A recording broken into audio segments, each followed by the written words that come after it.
Hello, I am Sergeant First Class Kenneth Rose. Welcome to Shooter's Corner.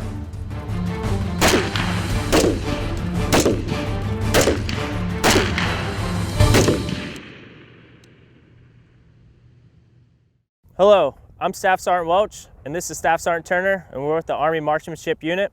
And today we're going to talk about grip and stance with the pistol.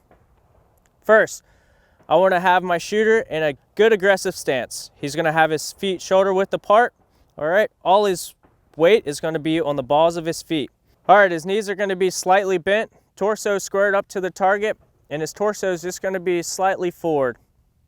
Moving up to his arms, as he extends out to the target, his arms are not fully locked out. He's going to have a slight bend in his elbows. As he presses out, he's pressing straight out as if he's on rails. His sights are coming up to his head and eyes and not his head coming down. His head is actually sitting in a natural position. Now let's take a look at Sergeant Turner's grip. If you notice, his firing hand is high up onto the pistol grip. The webbing is right underneath the beaver tail. His fingers are naturally wrapped around. He's not death gripping it. And this will help with a good placement of his trigger finger. Now, if you notice, we have all this empty space right here. He's going to take his non-firing hand. Now, if you notice, he has a good tendon lockout, and this is going to help with recoil management. He's going to place his non-firing hand in that empty spot.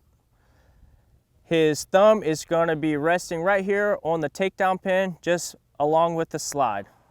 Not to impede the slide to create another malfunction, just resting naturally. And what we like to call is a front seat and back seat driver. His non-firing hand is going to naturally wrap around his firing hand, creating a good natural grip. And if you notice, he has no space in between his two palms. And this is going to help him with good recoil management. And that concludes grip. So next thing we're going to talk about is sight picture. What Staff Sgt. Turner wants to focus on is he wants to have good equal height and equal light between the front and rear aperture of his pistol. Now his main concentration is going to be on the tip of the front sight post. Any little deviation that he has within his sights, either right, left, up, or down, is going to pull his shot that way. Now let's move on to trigger squeeze. As Sergeant Turner pulls that trigger straight back to the rear, he wants to have consistent pressure straight back.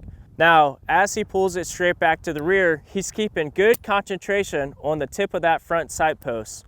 We like to say that as he pulls the trigger back, he's moving that sight post straight down the barrel through that rear aperture, keeping all concentration on it. As he pulls it back, I'm going to come up and I'm going to grab the slide and rack it back to the rear. Now there's a couple things that you notice. You notice that he's in a good body position. You notice he has good recoil management. And once he has good recoil management, you also notice that that pistol snaps back down on the target. Once it snaps back down on a target, he's going to check his work through his sights again, continuing looking at the front sight post. Now the gun is on single action. Now the trigger is going to be a little bit softer than it was on double action. So he's going to take the slack out of the trigger. Once he takes the slack out of the trigger, he's going to come to what we like to call a wall.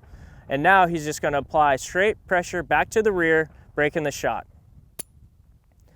Now the gun will go off, it'll cycle, and he's in a good body position, good recoil management. And after that, we want to tell him to focus on his sights and reset that trigger. He resets the trigger, comes to the wall again, and breaks the shot. I'm Staff Sgt. Welch, and this is Staff Sgt. Turner, and that concludes sight alignment and trigger squeeze. We'll see you next time on the range. This was Shooter's Corner. Thanks for watching, and we'll see you next time.